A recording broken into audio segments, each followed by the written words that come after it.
As the weather gets colder, let the podcast get warmer. Fall in with the Backbone Wrestling feed. Every Monday we have the Cross Up. Every Tuesday we have Ruthlessly Aggressive and New General Admission. Every other Thursday, linking up Lucha and Highway to the Impact Zone. Every other Friday, Russo Pod. We have Territorial that drops whenever. Hidden Gem that drops whenever. And we have 2 new podcasts. The Movie Education of Logan Crossland, which is a great one. He'll finally watch movies. And Hands of Z. And how could I forget the Shit Take? So you gotta show a little backbone. Everyone has one person who they're internally bound to.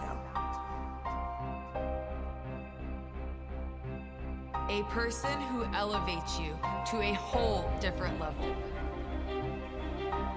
A person who brings out the best in you. A person who challenges you more than anyone else. Together, Charlotte and I have made history. I think we're seeing the greatest era of the women's division. It is our main event for the Raw Women's Championship. Oh, I was the very best for over 300 days. Sweetheart, you capitalized on one mistake.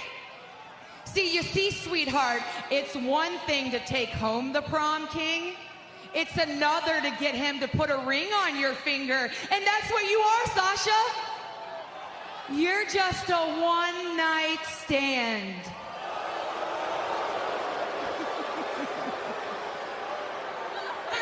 I know.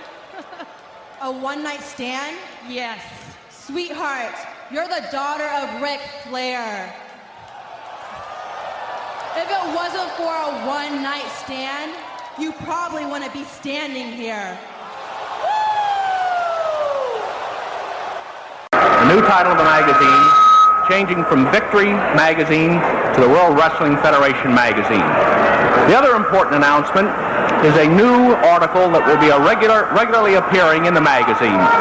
The new article will be Piper's Pit. And with me tonight is Roddy Piper, who is the author of the new article. And I'm delighted to have him with me this evening. Roddy? Let me have this for a second here. I am the originator of Piper's Pit, and I'd like to explain why, especially to you. You have been doing a tremendous job, and with a few flaws, and I'm trying to be political when I say this, but when you are interviewing some of the people that come out, possibly they intimidate you, but with them, the questions, the way it's kind of how can I say that? You're being kind of stupid. No, you wait a minute. This is my show now. You wait a minute. You just wait a minute. I'll give you an example. I see Ivan Putski up there in the ring singing some kind of Polish song. I would rather listen to Lassie Barth than Ivan Putski sing up here. He comes back here, and you like a geek, you sit there, and you say, Ivan, you're such a wonderful man. You got Tony Atlas, and you get Rocky Johnson out here, and they're sitting here flexing, pretending they're wonderful. They're going to the gym, and they're telling you how great they are, and you sometimes don't have the guts enough to say to them what really is happening. Hulk Hogan is coming out here. He's got a whole... No, wait a second. According to this magazine. I'll tell you what I'll bring to this magazine. This is the heat of seat right there. What I'm telling you is this. I will not pull no punches. This is Piper's Corner. Let me tell you something. I will ask questions you don't have guts enough to. I will ask questions only I got guts enough to. It's as simple as this. When RP talks, brother, people listen. That's all I got to say. It's time for Brudai. Brud is the barber, king in the barber shop. I'm smart, you're dumb. I'm big, you're little. I'm right, you're wrong. And there's nothing you can do about it. It doesn't matter what you think. Shit. You didn't say that. Tell me you did not just say that. There's nothing anyone can do, there's nothing anyone can say. There's little can be done right now to make this go away. Cliched simple platitudes do naught to quell the dread. And the breadth and gravity just send me crawling back to bed. It's useless in this moment to say we'll get through this somehow. There's time enough for action, but that time isn't now. Soon we can start planning for what may come to be. But what I could really use right now is a bacon roll and a cup of tea.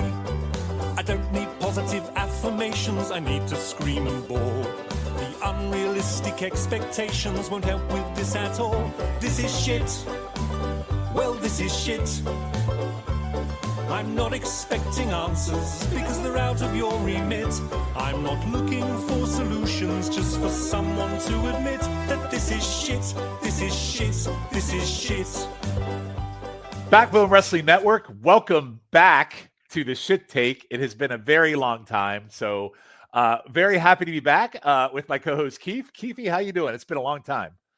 Has it really been a long time, you fucking clown? I don't know. I mean, I feel like we just had the last episode aired recently. So, I mean, it's been a long time since we record, but to pull back the curtain a little bit here on the Krusty the Clown show, we do record like 45 at a time. So, I mean, it is one of these things where your schedule is very conflictive with my schedule. So we try to plan these things accordingly so that we have many shit takes and many episodes of Hands of Z in the bag, so that way people can get enough of our content without missing us too much. So I miss you. I haven't seen you since the beginning of December. I'm beginning to think. I think the last time you and I spoke, I think we still had high hopes for Kamala Harris. I think so.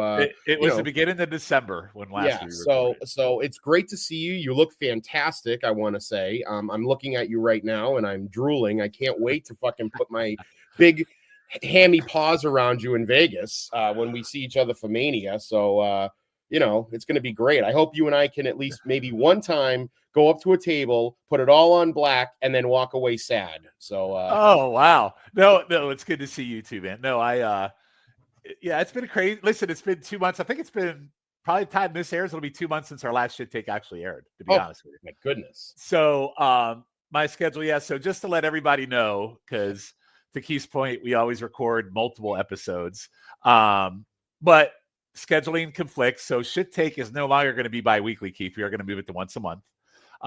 Which is okay because it's time to really come up with our shit takes and maybe think through current day horse shit that maybe we'll have some current day shit takes versus past ones. Sure. And then Hands of Z, which we'll talk about that on our Hands of Z will move to every 3 weeks. So yeah, I mean the upsetting thing is you won't get bi-weekly Keith and Shawn on either one.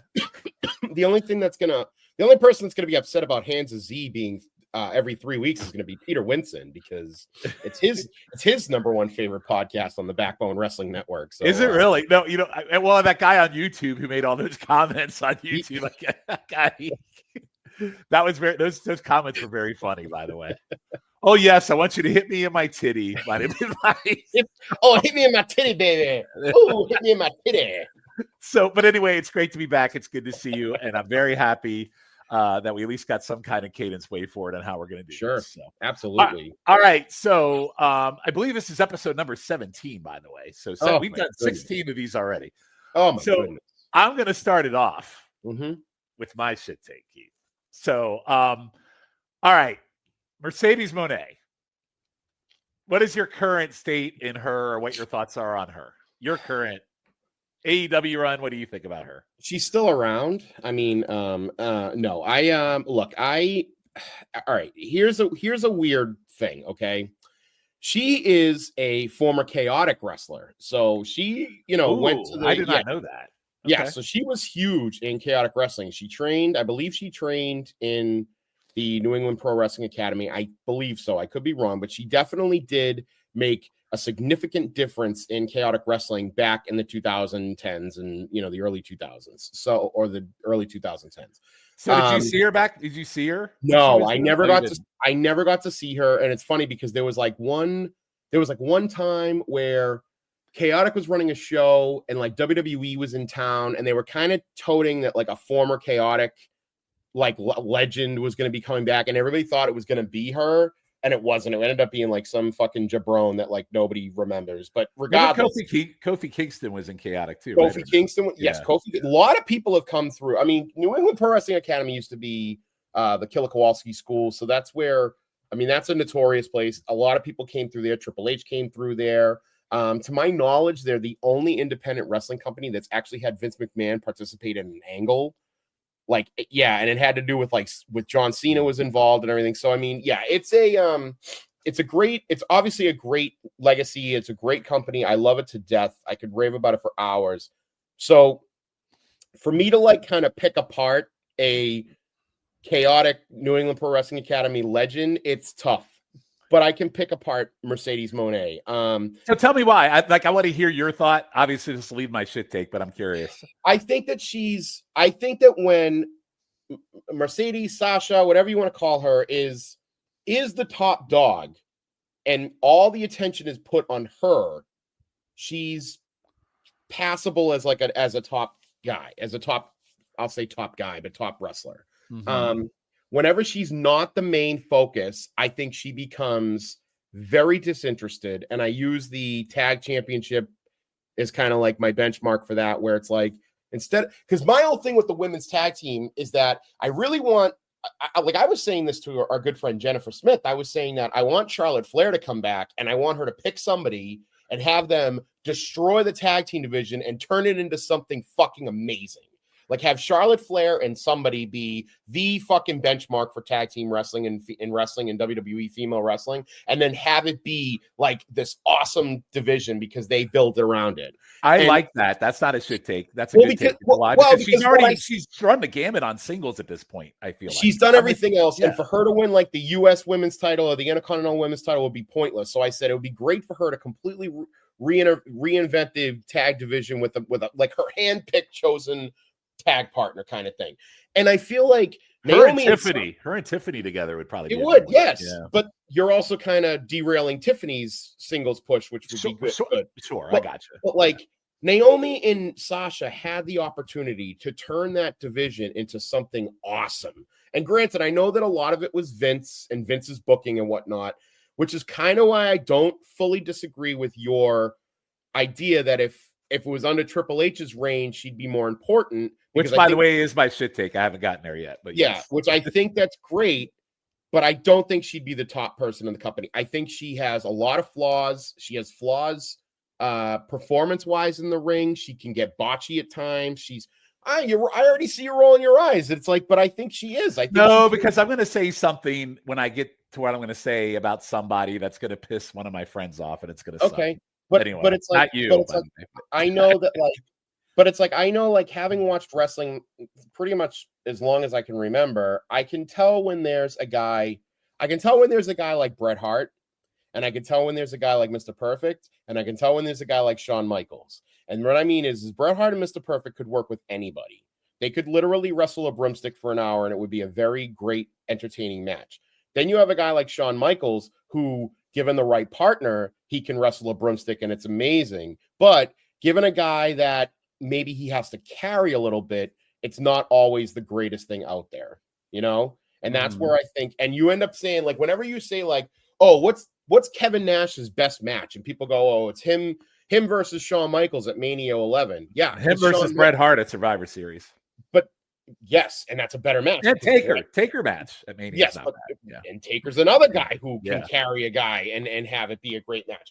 I think Sasha Banks, I don't want to put Sasha Banks in the category of she's only the star because of the star she's working with, but I think that she elevates herself when she's working with a better star.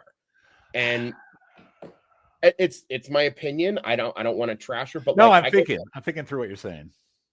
Like, if you look back at like her greatest matches, it's always against a top above tier female athlete. Okay. Is it not? Not necessarily. Think about matches against her, like against Nia Jax or against like Nikki Cross. It's not, she's not like, now put her with Timeless Toni Storm. If they eventually get to that level, I think that'll be great. Because I think Toni Storm is above par. So I think this is a good pivot. This is good. Yeah. So Keith said it.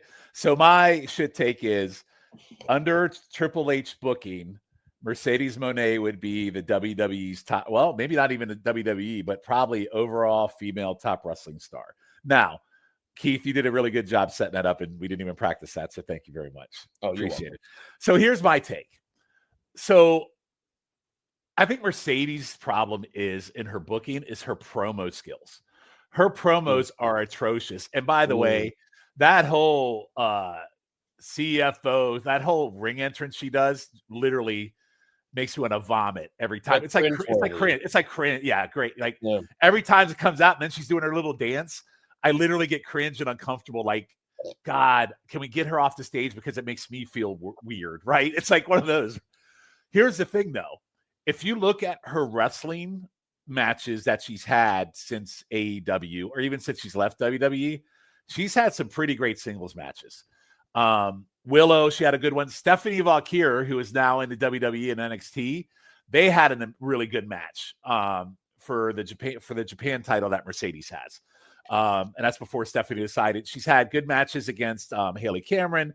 She's had good matches against who was the other one? Oh, her and Stratlander had some good matches. So I firmly believe that in ring, yes, kids should be botchy, but here's another shit take on top of a shit take. I think Charlotte Flair is more botchy than she is. Like if you look at like the portfolio, and no offense, Jenny, I know Jenny, if she's even listening to this, I know she loves Charlotte, and I get why. But if you go back and look at Charlotte, Jenny doesn't like you. Jenny doesn't like you anyway, so it's all good. Oh well, thanks for that, Keithy. Nice. That is not a true statement, by the way. How dare you? How dare I? How dare you? If you go back and you look at Charlotte's portfolio over the last few years versus Mercedes, the match quality is better on Mercedes. That's my take. Well, I will say one thing.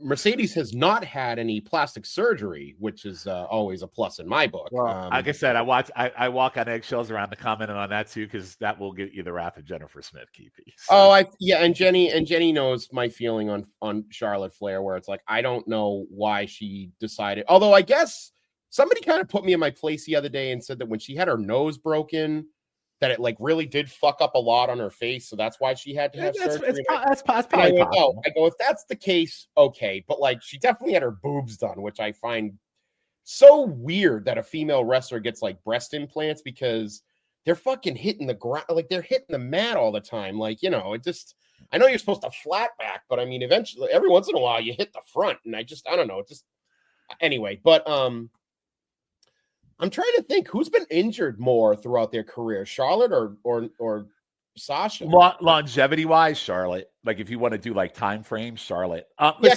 because I think Sasha, and I apologize calling her Sasha, but like, you know, that's what we're used to. Mercedes Monet. It's hard to call her. Call her double M. I still call him Brian. I still call him Daniel Bryan. So it's like, you could call her. You could call her Eminem. I mean, I could, yeah, but like, I know she's had breaks. Probably more breaks than Charlotte, but that's breaks, not necessarily broken. You know what I mean? So I would say that you're right. I think she's just I think she's kind of one-dimensional. I don't know. I would love to see. I think she's kind of, listen, I also think she's overconfident. She comes across very conceited, right? Arrogant. And that's not just her character, but even just for her to up and leave, like, I'm sure there was reasons why, but there's a history with her of her boo-hooing over shit. But even if you go back and you look at her portfolio in the WWE, she had a great, the first WrestleMania back from COVID. She had a great match with Bianca. Really great match. But again, Bianca was out of NXT. She wasn't a star yet. That's what but Bianca. But I saw, you know what's funny is I saw Bianca in Lowell. And she was in it was like, I think it wasn't a takeover, it was just an NXT event, but she was, and I went, this kid's got something, like she's got something, you know? She's always been good, but I do think that, and again, I'm not sure how many of her matches you've watched since she's been in AEW or out of WWE. I think I've watched every match she's been in. Her match quality is great, her character's shit, and so that's my problem. And honestly, you could go back and this is really going to get me in trouble. I can't tell you the last time I enjoyed a Charlotte Flair match in the last 5 years. Can't tell you the last time I enjoyed a Charlotte Flair promo. So Sasha and her share the promo issue, but I think match quality wise, Mercedes. Charlotte Flair's already gotten to the post close of WCW Flair promo era of her life. Because it's kind of like Flair and Crockett. When Flair was in Crockett with the $1,000 shoes and the $1,000 watches, like those are great promos. But once like WCW closed, Flair's promos started to be real fucking stupid. Yeah, but Charlotte's promos are so bad, and the crowd boos her now. Like she's got go away heat. I don't like if you watch it, it's true go away heat now. Well, because again, and Mercedes is the same, by the way. I'll say this, I'll say this. It's like at this point, the 4 horsewomen have. They should ride off into the sunset. Yeah, Becky Lynch. I could care less if she comes back. Bailey. If Becky Lynch comes back, there's no reason for her to come back. Why don't her and Charlotte do the tag team thing? That would be. Well, I mean, but again, that's what I would like to see that, but I also wanted Charlotte to pick a young buck or Buckess or Bucky. Well, Tiffany would have been a perfect choice. And have that person be like her kind of like when Flair was with Batista in Evolution, and it was kind of like, that. But yeah, people are now into Tiffany Stratton. I still say and by the way, she's very botchy and green in the ring too. Yeah, like Rhea Ripley. They're more into Liv Morgan. Like they're into like the next generation of the NXT girls. And I think Liv is one that has done a really good job. Like, and again, I know she has done an amazing job with how she's booked. Sure. But again, I do think, and again, for some reason, and mentally in my head, I feel like if Triple H had a hold of Sasha or Mercedes, whatever the fuck you want to call her, she would be in so much better spot in how people view her. Because I think he would get her conceited cockiness across a better way. But then again, look at Charlotte Flair. She's being booked by Triple H, and she's still her promos suck. So maybe I'm wrong. It might be a shit take, but ultimately for me, if I had to watch a match between a Mercedes versus a match of Charlotte Flair, I'm going Mercedes. And what's also interesting is I think they've also had some of their better matches against each other. Like their matches together have always been really, really good overall, I think. Right. But as I also said, that's more or less could be a product of Charlotte Flair being above. But what about Sasha versus so when Bailey was just coming out of NXT, they had an Iron Man match together. Those two, Sasha and Bailey, had a great match together. So I feel like Sasha's match quality is better. I just do. Okay. Like I remember No. Well, it's just not that good. Okay, yeah, I haven't said that in a while. Or it's just not that good, or good. Like Keith says, good. But you know, my Charlotte feels go way back. So I remember going to WrestleMania New Orleans, which, by the way, I'm so happy it's in New Orleans again next year because that's going to be a fun one. Mm-hmm. That's going to be a fun one. Yeah. But I remember going there, and there were two matches I was really excited to see at the time, based on what it was: AJ Styles versus Shinsuke Nakamura, and that match, and then Charlotte versus Asuka. Which those two at the time, those two matches, those are dream matches in the scale of things. And both matches let me down. And ever since then, I don't think I've really felt the same about Charlotte Flair or Shinsuke, to be honest with you. Right. Well, so that's my takes. So I wouldn't want to disagree. I kind of agree with both of those. I think that, you don't have, there's not a ton out there, I think, that to disagree with on this. I think that, but do you think she would be a bigger star than Charlotte? Like I guess this is how I go back. Oh God, I don't know. I don't know. WWE. I don't know. What do you think? Like, how do you think that would equal out? I think that when it comes to Charlotte, Triple H is always going to put her above everybody else because she's Flair's daughter. I'm sorry. I feel like she's baked. And I think that, well, maybe, but it's also because every time she starts to get hot, she gets fucking hurt, and then she's out for like 6 months. I don't think she's been hot in years. No, she was getting hot right up until her last injury, because I was at the show where she got hurt, and she was getting real hot up until her last injury, and then she got hurt, and it was like it derailed whatever they were going to push for her. You know what, Keith? Maybe I'm just an asshole.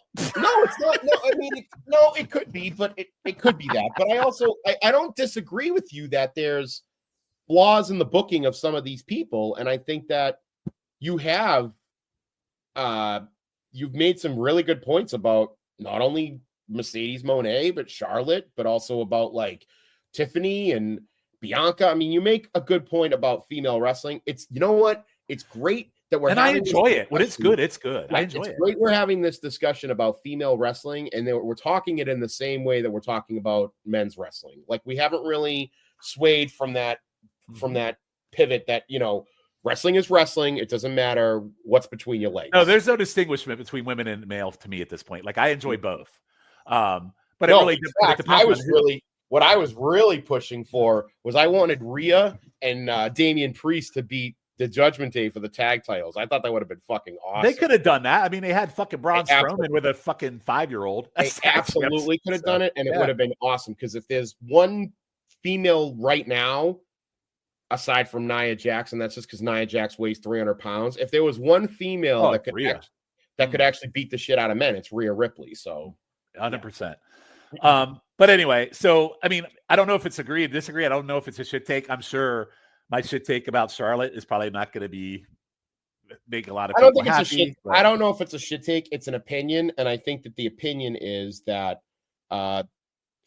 we don't know. The jury's still out. I don't know if we agree. I think I agree in spirit that Sasha would be probably better used in the WWE, but it's more about would she be their top star? I don't know if I don't think she'd be. No, I don't. I still don't think she'd be the top star. Well, the last thing I'll leave you with on this one is if you go back and look at the diversity of opponents she's been able to do since coming out of WWE, like she is like, I guess that might be my problem with Charlotte. Like the diversity of her opponents she's had is less than what Mercedes has been able to do.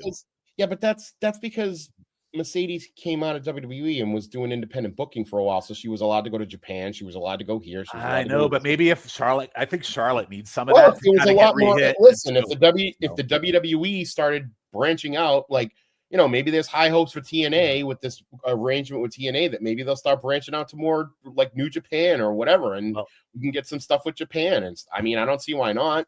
Well, I'll leave you with this shit take. If that were to happen and Charlotte could actually get out of her four walls, I think she would shit the bed bigger in match quality than. Oh, well, then there you go. So there you go. All right, so that's my shit take. I wish I would like. Listen, part of me doesn't want her ever to go back to the WWE because I think she's got better quality opponent to work with. Maybe not so. I would love to see her with some of the WWE wrestlers, but I like seeing the diversity of like Japan and all these other ones she gets to do. Yeah. I think those are kind of neat. But all right, Keith. So I'm going to turn it over to you. What's your shit take? Okay, so when you were growing up back in the 80s, 90s, and going back to like the 80s, even early 80s, you had places like Champions Corner, or Victory Corner, rather. You had Piper's Pit. You had Buddy Rogers had a fucking segment. That was, I think, called Victory Corner. Yeah, you had Buddy Rogers' Victory Corner. You had Piper's Pit. You had the Brother Love Show. And then moving into the 90s, you had the Beefcake's Barber Shop.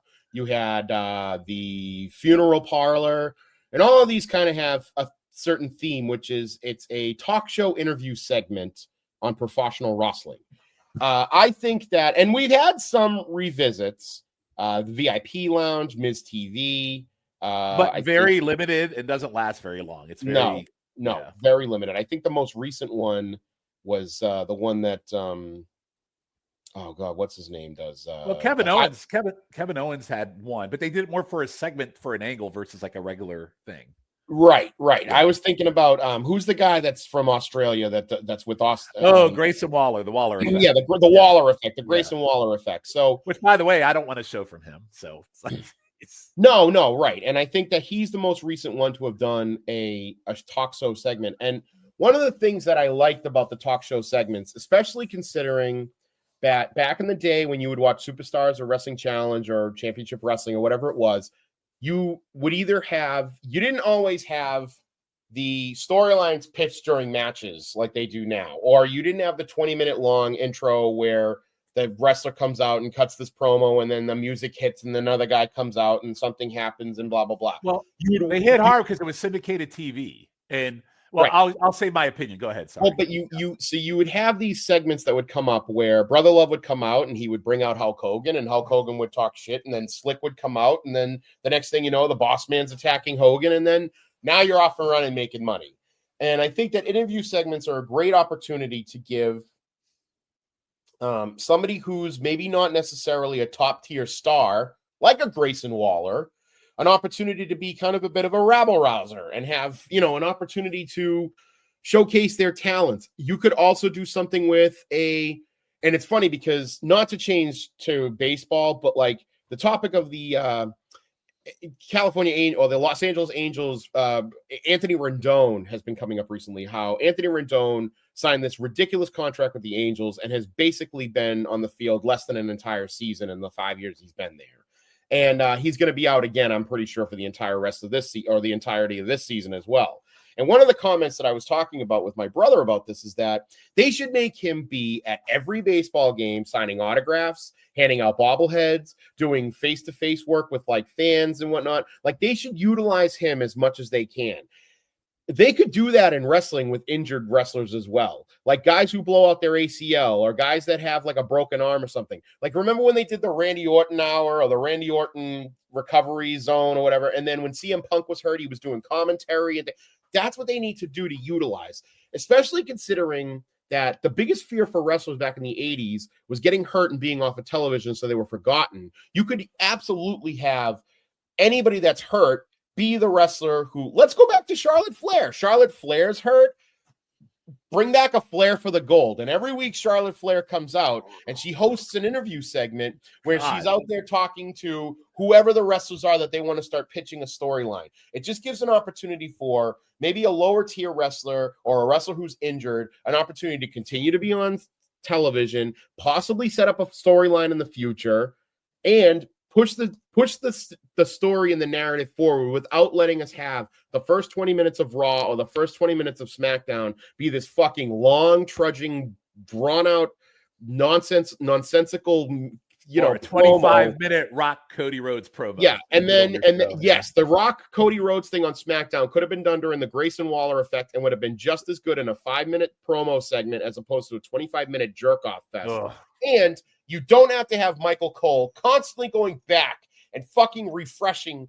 Oh, remember back at the highlight of the top hour we had that? Like, it's bring them back. Let them come back. It's a good opportunity. It gives them a chance to be creative. It gives them a chance to do a little set decoration, and it doesn't have to be in the ring. It could be towards the side like the Brother Love set was or the funeral parlor was. And it would give fans an opportunity to like get excited when they come into to a taping and they see like, oh shit, the Flair for the gold set is set up. This is going to be great. It gives an opportunity. Last thing I'll say about it is this. Every once in a while during the house show days, they would do a Brother Love or a Piper's Pit or a funeral parlor segment like on the road on a house show. Oh yeah. And it may not have actually led to anything more than what was going on at the house show, but it does generate buzz that anything can happen here in the World Wrestling Federation. Anything can happen in the WWE at any moment in time because you have the inclusions of talk show segments. Yeah. Okay. So I hear what you're saying. And I guess the only thing, so listen, I could go back and think about some of those talk shows and think about memorable moments. So I'm going to use one, for example, like you just brought up about the house shows. One of the ones I remember so vividly was a Piper's Pit. And I think it was with Bobby Heenan. And it ended up like, that's where Piper and Hogan, who had been enemies for a long time, ended up tag teaming at the following house show. But they set it up in a way on the previous MSG show. So that's one of my all-time favorite ones you didn't typically see on TV if you go back and watch it. So I think they ended up taking Harley Race and Mr. Wonderful Paul Orndorff. Yeah. Oh no. Wasn't the whole start of the Piper Bruno feud that you covered on television? Was a Piper started off at a house show. Started off at a house show. House show Piper's Pit, right? But the thing is, you never would have known because on syndicated TV, they didn't even bring that feud up. That was all for the house show loop, which is great. Right. But didn't it start with a house show Piper's Pit? It did. 100%. Yeah. It did. So there you go. But here's the challenge you have. So for me, growing up in the 80s, one of the reasons they had very limited options in how to set up angles, right? Yeah. So now you have 6 hours of freaking WWE TV a week now, right? Yep. Plus you got NXT. Now you're about to have this fucking Evolve on Tubi or whatever the fuck it's going to be. Back then, you didn't have a choice. They fit in better, I think. Like right now, I don't need a Grayson Waller effect. I don't need a Kevin Owens show. I don't need whatever. What was Jericho's one? Now, highlight reel.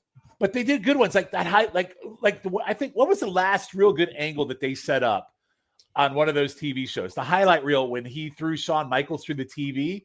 Holy fucking shit, that was great. That was like old school 80s booking in one of those talk show formats. I don't think they could get. I don't think they can get away with it today, Keith. I just don't. I think those were a means to an end back in the day, and some of them were entertaining, some weren't. Like Hogan getting attacked by Earthquake. Like I'll never forget Earthquake freaking squashing that motherfucker right on stage, right? Yeah. Amazing stuff, right? Or what other one? Oh, the Undertaker with the Ultimate, like all these different Snake Pit. That's where he got hit from the Honky Tonk Man and for WrestleMania. So back then they used all those shows to set up angles. Piper with the coconut on Snuka. They're iconic.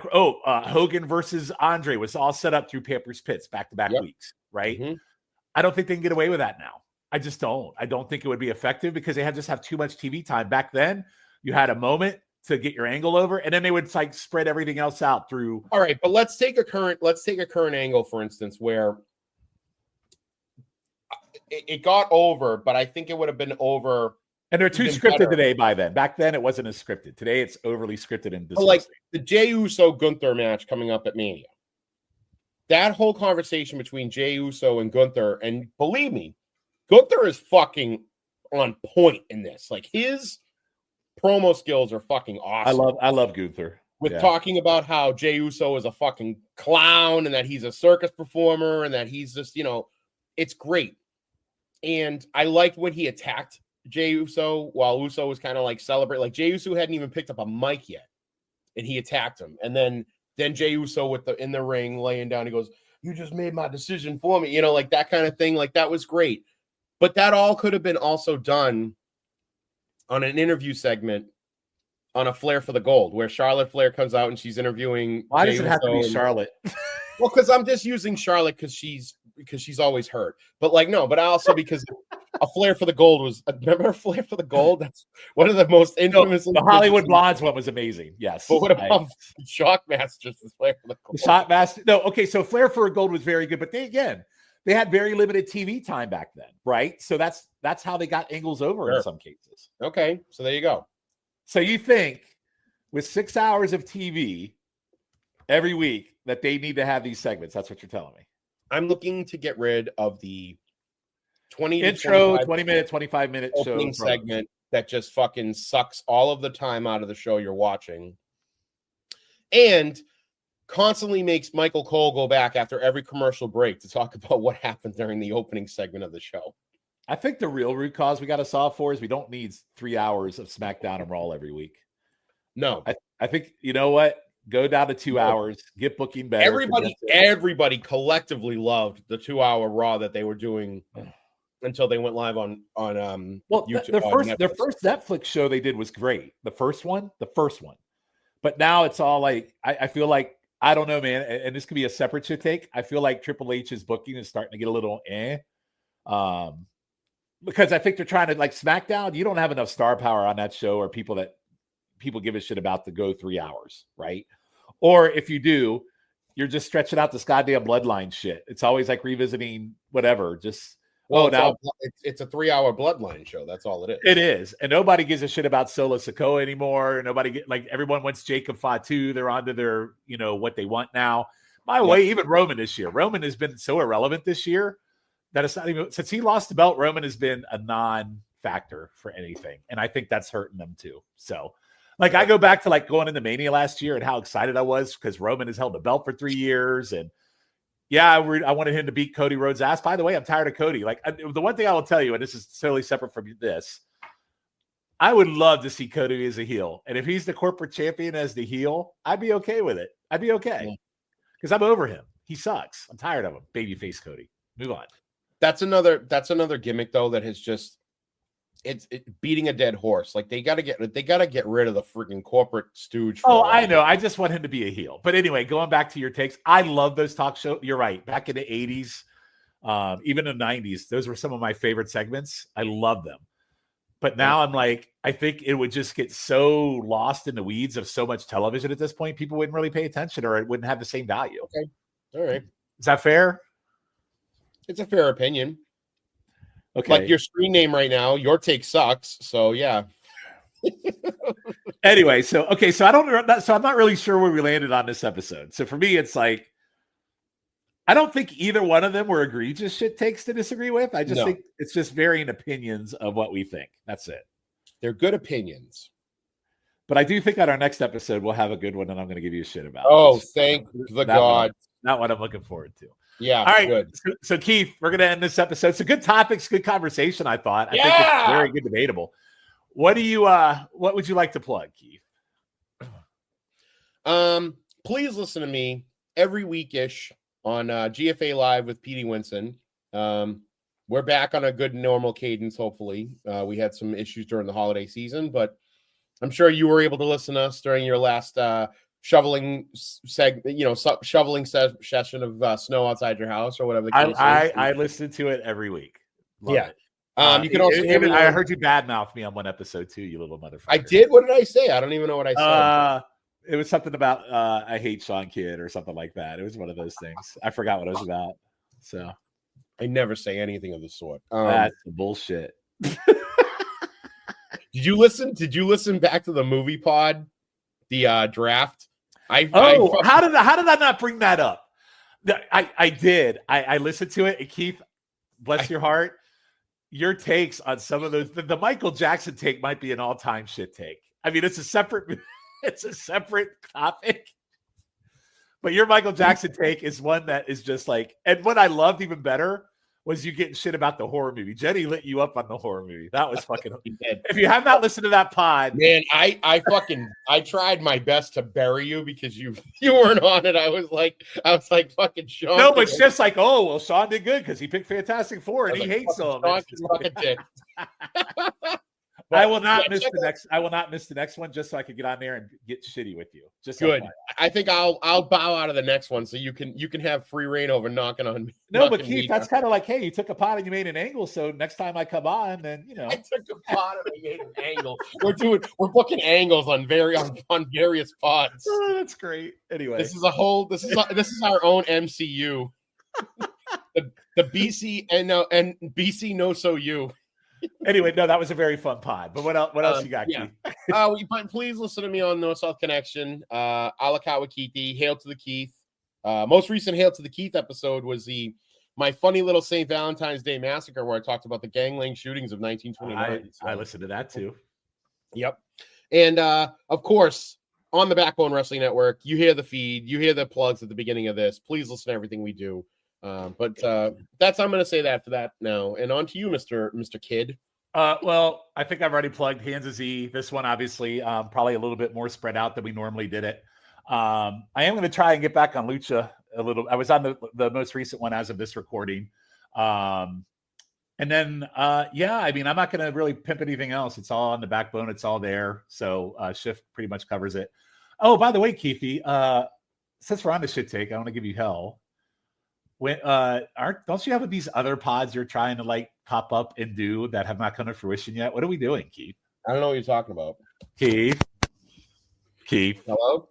Keith. Yes. I have an upcoming. Well, I was going to do the Clash of the Champions pod. I mean, it's okay. You can talk about it. Let's be very transparent. Let's like. Yeah. I was going to do a Clash of the Champions pod, and I recorded half of the first Clash, and I was like, "This is great." And then I started looking at the results of the rest of the clashes, and I was like, after Clash 3, they're fucking bad. Like like some of them are fucking hard. And I'm not even talking about getting into the Russo Bischoff booking era. Like some of the like late 90s, 91 ones are kind of Keith, but here's what I think you need to realize about our audience. They love listening to Hands of Z. I mean, think about that. Like it's Larry Zbyszko. And I think with our audience, some of them 9 times out of 10, like look at the fucking Russo pod. Like I think 9 times out of 10, these people like to hear the bad and how our takes are on the bad. I don't know. I personally am waiting for the Clash one because I love the whole Clash of the Champions series, and I love NWA, WCW. let me say, to be full transparent, you pulled rank and you said, listen, motherfucker, you said, I'm daddy over here. And daddy told you to fucking do the Clash pod. So I said, okay, Pops. Even though you're like 5 years older than me, I still am like, okay. So I will be putting out a Clash pod soon. On top of that, another new one coming to I guess it's not going to call it the Backbone Wrestling Network. I guess we'll call it the Backbone Food Network. I'm going to be doing. We're going to have to change the name of the network with all the diversity that we're working on. So yeah. This one fits because I'm gonna start cooking JR's recipes from JR's first cookbook that he came out with. So how are you going to do that? Like, I'm curious. Like, that would be like, for me, that would be a great video pod. How are you going to do that? So what I think, all right. So I want to do it with somebody. Like, I want to, like, let's just say, for instance, we barbecue spare ribs. Okay. We're going to do JR's barbecue spare ribs. And I say to you, I want to do an episode where you and I make barbecue spare ribs. So you don't have to videotape yourself making them. You don't even have to fucking make them if you don't want to. But what I would do is I would videotape myself. Like, I would basically set up my camera on like my tripod, like over my stove, and I would cook whatever the food is, and I would videotape myself making the meal that we can then put on YouTube. And then the episode, though, would be and that would be a separate episode than the pod, where the pod is cool.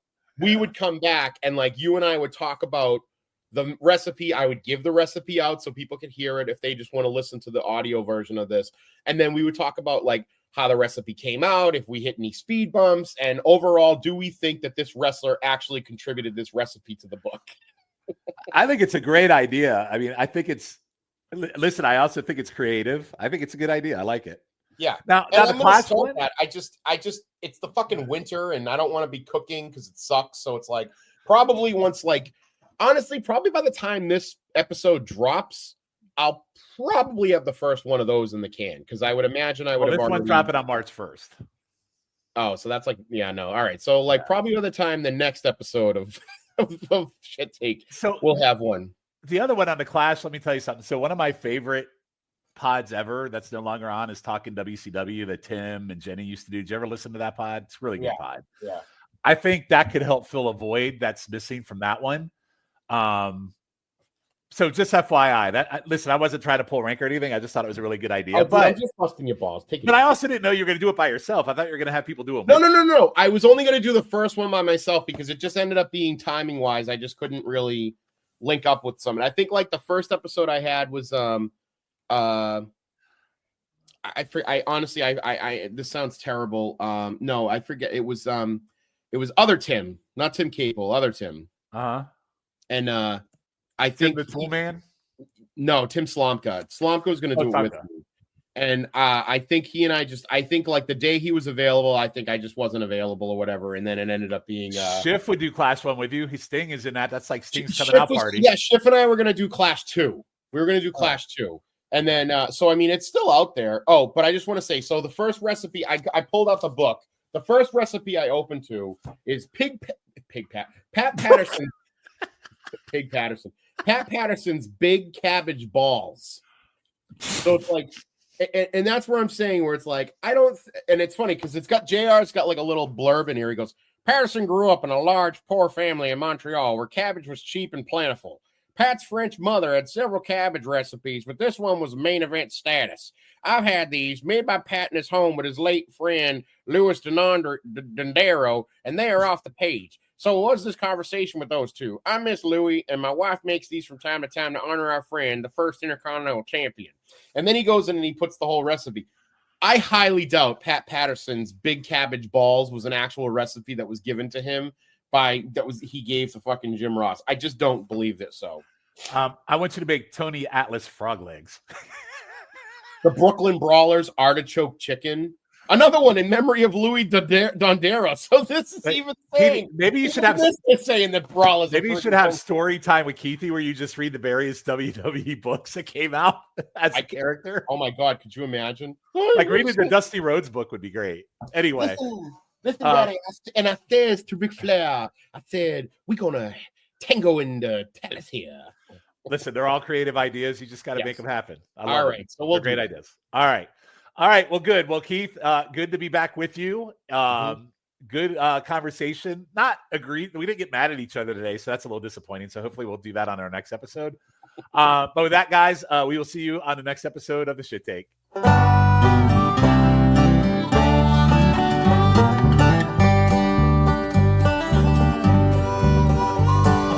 I'm right and you're wrong, that's the name of this here song. This discussion's gone on way too long. I'm right and you're wrong. They say there's two sides to every scrum. My side's right and your side's dumb. That's the general rule of thumb. I'm right and you're wrong. If I'm right and you're wrong, I guess this can't be a sing-along. 'Cause you'd sing I'm right and that'd be wrong. 'Cause I'm right and you're wrong. I'm right and you're wrong, that's the name of this here song. Dang, you sure are headstrong. I'm right and you're wrong. We can agree to disagree on things you're just too blind to see. Else you just agree with me, 'cause I'm right and you're wrong. Please don't cloud the issue with facts. Let's just stick to personal attacks till there ain't no turning back. 'Cause I'm right and you're wrong. I'm right and you're wrong, that's the name of this here song. Civil discourse just don't belong. I'm right and you're wrong. What's that you say? Maybe we should listen. Maybe there's things we've both been missing. Heck, we could wind up hugging and kissing if no one's right or wrong. All this talking's gone on way too long. There ain't gonna be no brand new dawn. 'Cause you're an idiot and I'm King Kong. I'm right and you're wrong. I'm right and you're wrong, that's the name of this here song. It turns out all along I was right and you were wrong. I'm right and you're wrong, that's the name of this here song. This whole thing's gone on way too long. I'm right and you're wrong. Yeah, the world ain't flat, it's just oblong. I'm right and you're wrong. And you're ugly too.